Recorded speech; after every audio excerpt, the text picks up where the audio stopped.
Welcome back to the Lumiose Post, where we talk about all things Pokemon, and today we're going to be talking about Pokemon on the Switch 2. So, we've known for a while, and frankly, even if it wasn't officially announced, I think it's obvious that companies are going to be trying to build the next big thing.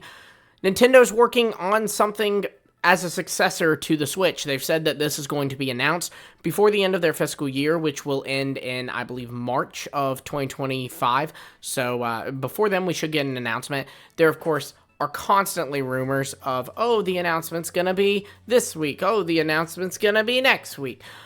I don't know when it's getting announced, but I do know that Pokemon is going to move to this console at some point, very likely, in my opinion, with the Generation 10 game.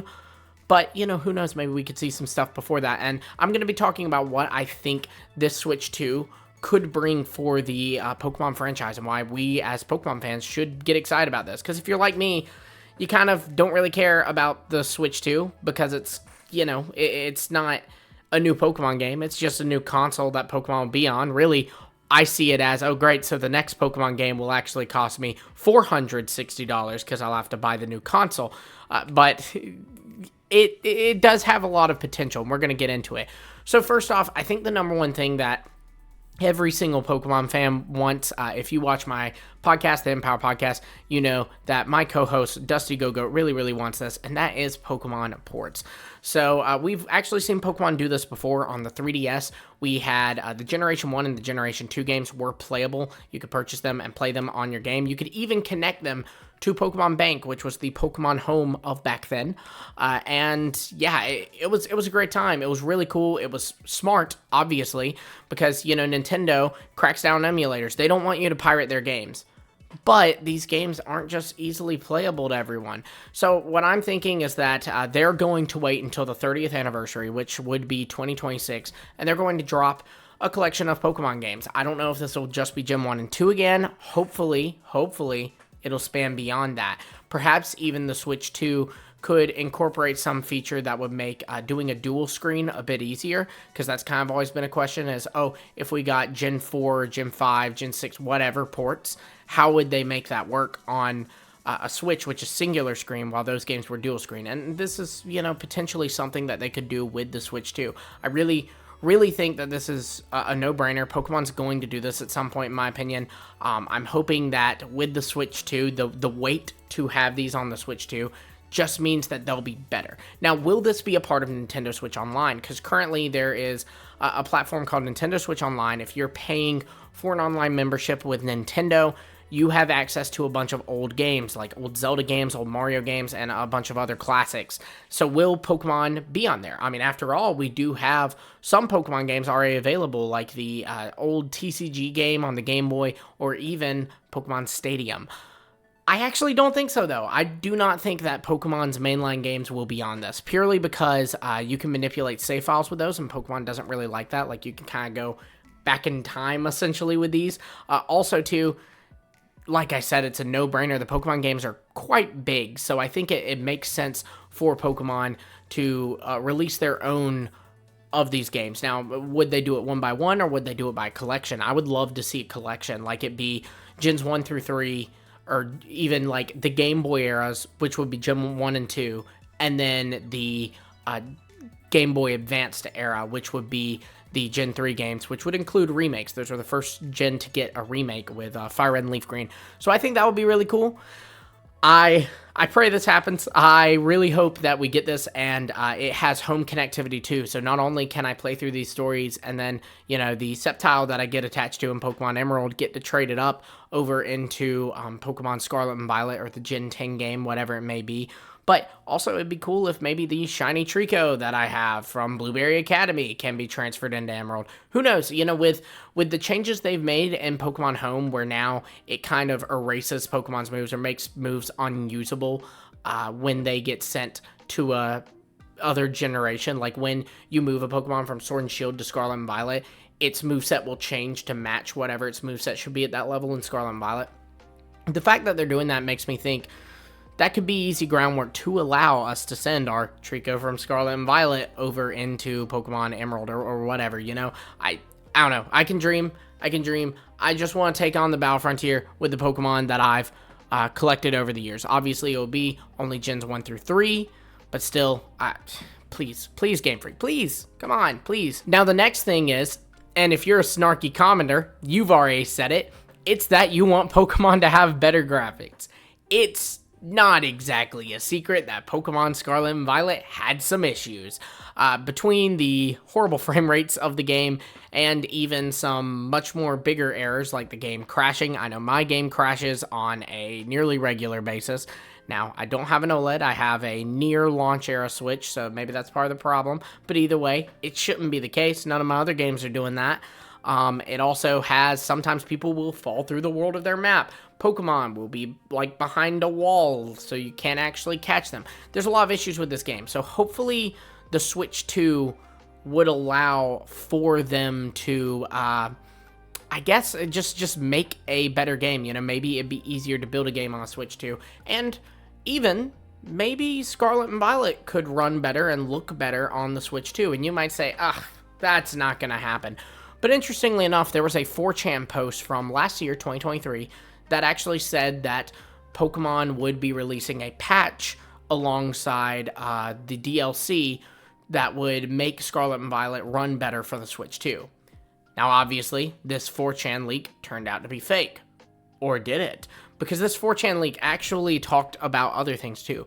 It talked about the Teal Mask and the Indigo Disc. It revealed those before they were revealed by the Pokemon Company.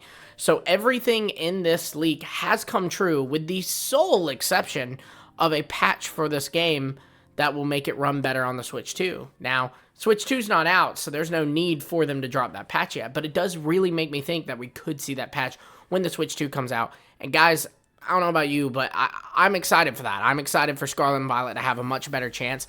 I hope that, I remember when Scarlet and Violet came out, there were a lot of reports of people taking their game back and actually asking Nintendo for a refund, and Nintendo was granting it. So it'd be cool to see those people go, oh, there's a patch for it? Yeah, okay, I'll pick it up again and try it and enjoy the game, and, you know, maybe even I'll restart it and have a lot more fun with it. I like Scarlet and Violet, but I would like to like it more, you know what I'm saying? I'd like to be able to play through the Blueberry Academy without getting a headache, because currently I can't do that, so that'd be cool. And on that note, the note of Pokemon making better quality games, I actually hope that one thing they start doing with the Switch 2 is start using other engines that maybe run better on the Switch 2. So for those who didn't know, Pokemon games typically use their own engines. Like GameFreak will make their own engine, that's the engine they'll use for the Pokemon game. Brilliant Diamond Shining Pearl was a bit of an exception to this, but that was a game not made by GameFreak, where Brilliant Diamond Shining Pearl ran on, I believe, Unity. So the idea behind why this is a bad thing is, if I make something, only I really know how it works. I can't go, hey, can you take this and do some stuff on it for me? You can't. You didn't make that. Only I made that. So only I know how that thing works.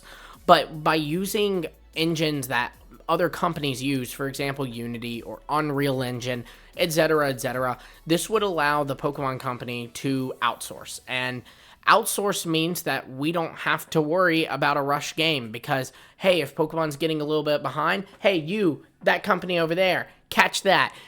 Work on that for me. Thanks. Hey, boom, you got it. Work on that. You know, they can do that. And that's a really exciting prospect. I think Game Freak's really been limiting themselves by working on their own engine, which, to be frank, it's not anything special, right? Like, it's not anything special. It's not like they've got a really cool engine, you know? So the idea that they could work on an engine that's more popular and be able to outsource could, again, allow for this. And more importantly, it could allow Game Freak to do more in their games. It's not just about making a game look better. It's also about adding more into the games. Recently, there's been, and I've been covering this if you want to check out those videos, but there's been a giant terabyte-size leak of Game Freak. And with this, we have gotten a lot of scrapped features that were supposed to be in games like Pokemon X and Y and Pokemon Sun and Moon. And these features are kind of upsetting everybody, because they would have been really cool features, and Game Freak just didn't do them. And likely they didn't do them because they didn't have the time to work on them. But if they were working on a third-party engine, again, I've outsourced that to those guys over there, so I can focus on making this function a reality, because I think that is something that Pokemon games, modern Pokemon games, really are missing, is these additional functions in them, these additional I guess, modes of play, things like Pokemon contests, but, actually good. And also just things to kind of attract the viewer, right? Like Soaring and Oris. Like, dude, I want to ride a Latios all over Hoenn. It makes me want to buy that game, right? Especially if I've already played Ruby. If I still have Ruby and a Game Boy, maybe I wouldn't want to play Omega Ruby. Why would I? I've got the original, and it's like the same thing, right? No, I can fly on a Latios in that one. I want to play that one. And then lastly, the big thing that I think we're all wanting from, I don't want to speak for everyone, but the big thing I'm wanting from the Switch 2 is better and more spin-off Pokemon games. Pokemon spin-off games can be a lot of fun. I personally am not a Mystery Dungeon fan, but I know they're out there. A lot of people are huge Mystery Dungeon fans. And so because of that, Mystery Dungeon, making another Mystery Dungeon game would make sense. Sure, they did one for the Switch, but it was really just a remake of an old one. Give me a Gen 9 Mystery Dungeon or Gen 10 Mystery Dungeon. Give me a Pokemon Ranger game again. I really liked that. The idea of a new Pokemon Snap, like another one, I'd take that. 10 out of 10, I'd take that. But even beyond that, even just beyond games we've seen before, but new games, I've always loved the idea of like an Animal Crossing style Pokemon game where I'm just kind of living life. Like I've got a farm, or maybe I'm building a city or whatever it might be, and Pokemon exist in the world. I'm not catching Pokemon to take on the league or anything like that, but I'm just living in a world of Pokemon, living a normal life in a world of Pokemon. Or maybe you can have some kind of Pokemon sport game. Pokekart. Dude, you think I wouldn't race around the Kanto region? Man, I'd be there 10 out of 10. There's so many different games they could do with the world of Pokemon, and I'd like to see them. And I hope that with the Switch 2 and the potential for a better engine on the Switch 2, more potential for games on the Switch 2, I really hope that this is something Pokemon takes advantage of. Be sure to let me know what you would like to see from Pokemon on the Switch 2 in the comments below. Be sure to like, subscribe, hit the bell for notifications, and hey, let's play a fun little game here. What do y'all think the Switch 2 will be called? Because Switch 2 is kind of a fan term. Do you think it actually will be called the Switch 2? What do you think it will be called? My guess, my prediction would be the Super Switch. That's my prediction. Let me know yours in the comments below. Again, like, subscribe, hit the bell, and until next time, I'll see all of you later.